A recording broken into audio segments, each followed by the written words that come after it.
datang di Belajar Dasar Channel. Kali ini kita akan belajar matematika ya, yaitu materi statistika. Dalam statistika, kita akan belajar pengumpulan data dan penyajian data. Langsung saja kita mulai dari pengumpulan data. Nah, sebelum pengumpulan data, kita ketahui data itu apa? Data adalah keterangan yang benar dan nyata. Bisa dipahami ya, keterangan yang benar dan nyata.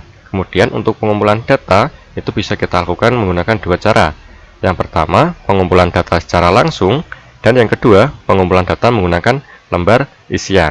Nah, kita bahas pengumpulan data secara langsung dulu. Pengumpulan data secara langsung dilakukan untuk data sederhana dan dapat dilakukan sendiri. Contohnya, pengumpulan data jarak rumah ke sekolah dari 20 orang. Kemudian misalkan ada lagi pengumpulan data tinggi badan dari 20 orang. Ada lagi pengumpulan data ukuran sepatu dari 20 orang. Nah, misalkan seperti ini ya. Misalkan jarak rumah ke sekolah, satuannya kilometer.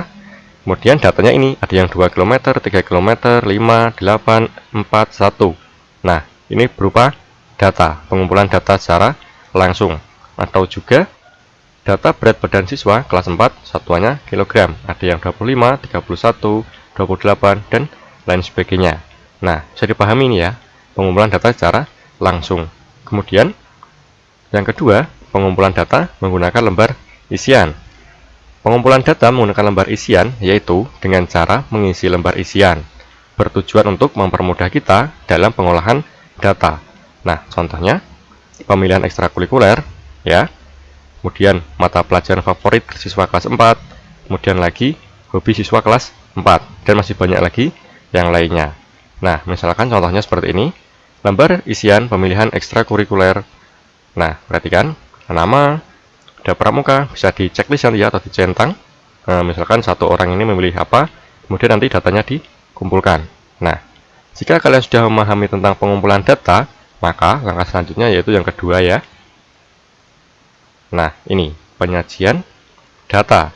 Nah, setelah dikumpulkan, datanya itu disajikan. Nah, untuk di kelas 4 ada dua cara yang digunakan ya, yaitu menyajikan data dalam bentuk tabel. Kemudian yang kedua, menyajikan data dalam bentuk diagram batang. Kita pahami dulu menyajikan data dalam bentuk tabel. Nah, langsung contoh saja. Sajikan data berikut dalam bentuk tabel frekuensi. Nah, perhatikan. Data berat badan satuan kilogram dari 20 siswa. Perhatikan. Datanya ini ya, 26, 30, 29, 28, sampai 29. Nah, kemudian, kita buat tabel frekuensinya. Tabel frekuensi berat badan satuan kilogram. Kita buat tabel yang terlebih dahulu.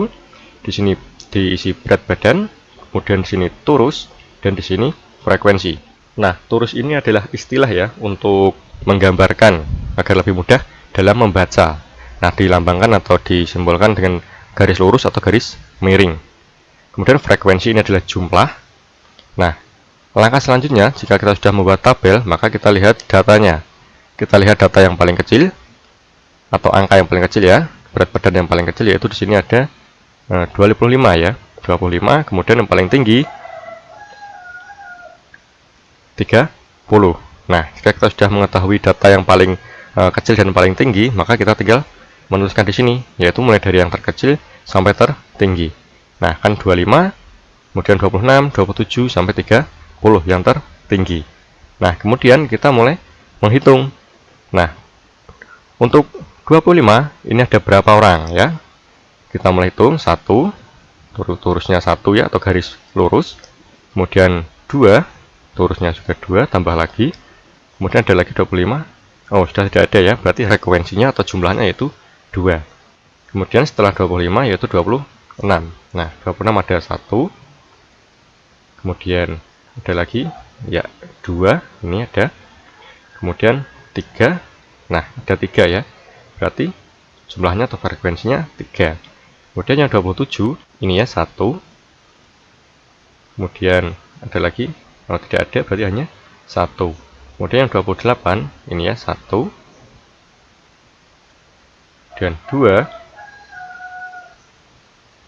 3, 4, 5. Nah, kalau sudah 4 diturus ya, 5 itu kita ikat ya, atau kita pakai garis miring seperti ini. Artinya 5. Dan masih ada lagi 1. Nah, 1 lagi. Nah, jadi bacanya 5 tambah 1 jadi 6. Jumlahnya berarti yang 28 kg ada 6 orang atau 6 siswa. Kemudian yang 29 ada 1. Dan ini 2. Nah, hanya 2 ya. Kemudian yang 30 ada 1, 2, 3, 4, 5. Nah, kita ikat ya. 5 dan 6. Pas, habis ya. Berarti ada 6 orang. Nah, selanjutnya kita jumlahkan. 2 tambah 3, 5 tambah 1, 6, 6 tambah 6, 12, tambah 2, 14, tambah 6, 20. Pas ya, 20 jumlahnya dan 20 dari data siswa. Nah, ini sudah jadi untuk tabel frekuensi. Kemudian, yang kedua, yaitu menyajikan data dalam bentuk diagram batang. Nah, perhatikan, misalkan contoh saja, buatlah diagram batang dari tabel frekuensi jumlah siswa SD harapanmu. Nah, perhatikan, misalkan ada tabel jumlah siswa ya dalam satu sekolah ini, kelas 1 sampai kelas 6, jumlahnya kelas 1 ada 25, kemudian 20, 40, 35, 30, dan 28. Nah, kemudian kita buat yaitu diagram batang ya. Diagram batang itu adalah diagram yang berbentuk persegi panjang atau persegi. Nah, kita buat dulu ini garisnya. Untuk garis yang vertikal ini ya, atau yang tegak lurus ini namanya frekuensi. Ya, ingat untuk yang lurus ini tegak atas frekuensi atau jumlah. Kemudian yang mendatar atau horizontal ini namanya kelas ya, diisi kelasnya ini. Kemudian kita buat garis untuk menunjukkan jumlahnya ini. Kita usahakan harus sama ya, harus sama. Kita lihat dari yang paling kecil yaitu 20 dan yang paling tinggi 40. Nah, kita bisa mulai dari sini 20, kemudian selisihnya bisa 5 atau bisa 10 ya. Berarti kalau sisi 10 berarti sini 20, 30, 40. Tapi kita bisa juga membuat di sini 10, kemudian selisih 5 jadi 15, selisih lagi 5, 20, seterusnya sampai 40. Nah, bisa dipahami ini ya. Kemudian untuk kelas kita sesuaikan mulai dari kelas 1 sampai kelas 6 harus sama ya. Nah, selanjutnya kita lihat datanya di sini di tabel. Kelas 1 ada 25, berarti kita buat diagram batangnya di sini 1, kelas 1 di angka 25. Nah, 25 di sini. Nah, seperti ini. Kemudian di kelas 2 kita lihat 20. Berarti kita buat diagram batangnya sampai 20. Kemudian kelas 3 itu ada 40. Kita buat diagram batangnya sampai 40. Atau buat persegi panjangnya ya ini ya. Kemudian kelas 4 ada 35. Kita buat persegi panjang sampai 35. Kemudian yang kelas 5 itu ada 30. Kita buat 30. Nah, seperti ini. Kemudian yang kelas 6 yaitu ada 28. Kita buat persegi panjang 28. Nah, di sini ada 28 ya. Di antara di bawah 30 ya. Kan di 25, 26, 27, 28, 29, 30. Nah, bisa dipahami nih ya. Nah, sampai di sini dulu video kali ini. Jika ada pertanyaan atau ada yang kurang jelas bisa disampaikan di kolom komentar. Terima kasih. Sekian. Wassalamualaikum warahmatullahi wabarakatuh. Kita akan membahas tentang pengolahan data, yaitu bagaimana membaca serta menafsirkan data dalam bentuk tabel. Silahkan adik-adik simak pembelajaran kita dan jangan di-skip, supaya kalian bisa memahami materinya dengan baik. Mari kita masuk ke contoh pembahasan soalnya.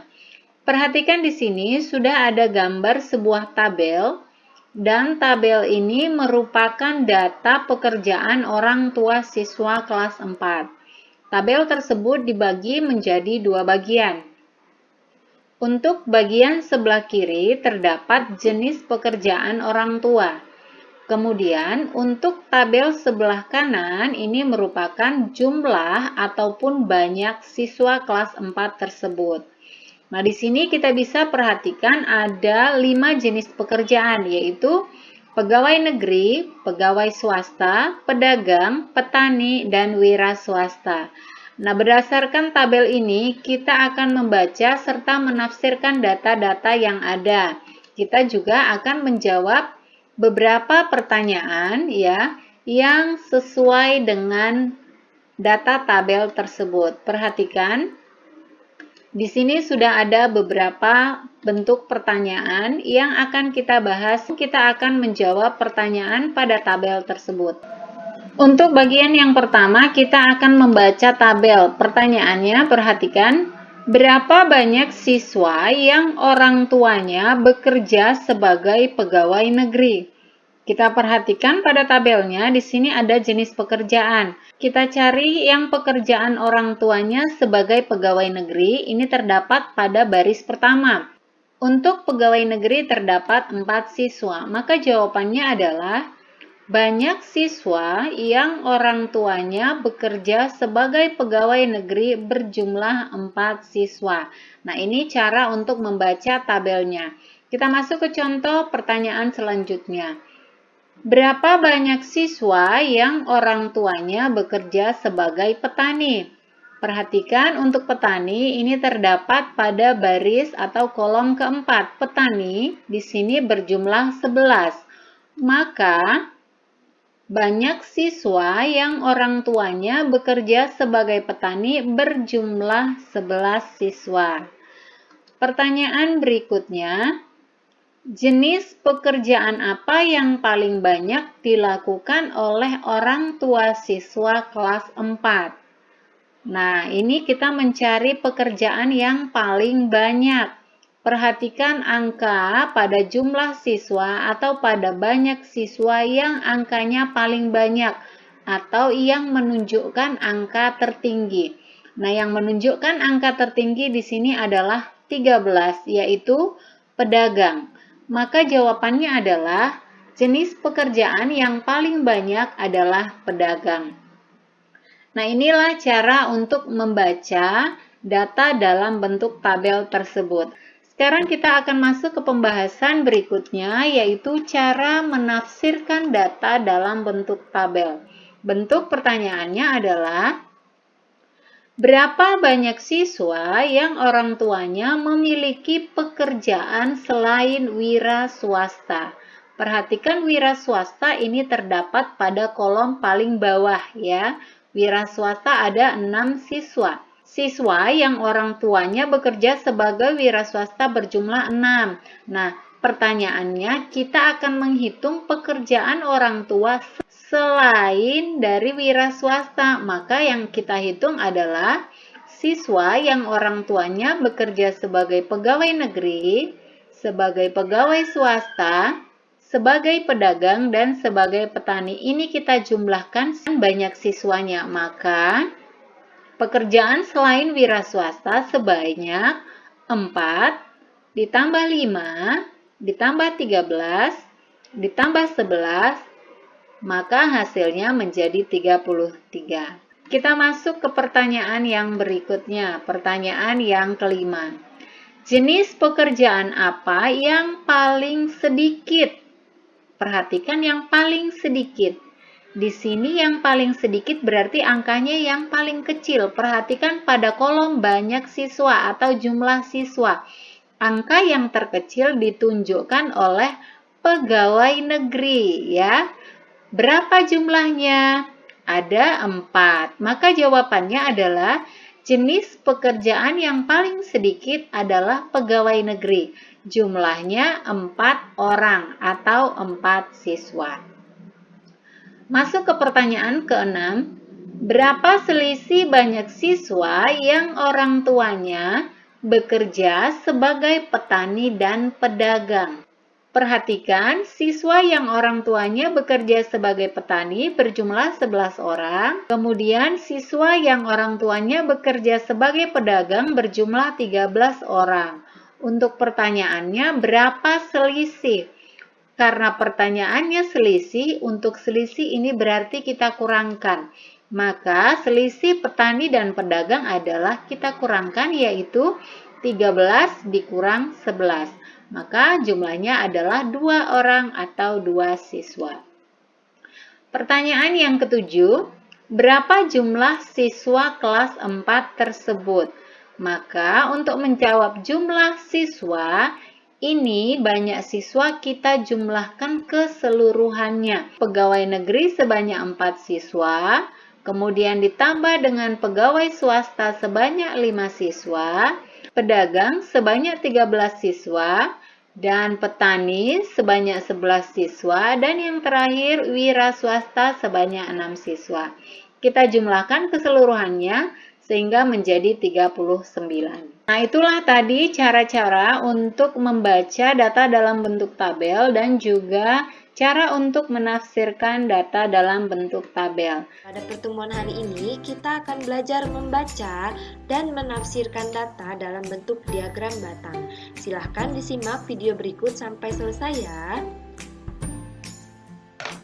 Yang pertama yaitu, apa itu menafsirkan data? Menafsirkan data adalah suatu kegiatan hasil analisis berbentuk pernyataan, kriteria, atau standar tertentu untuk menemukan makna dari data tersebut.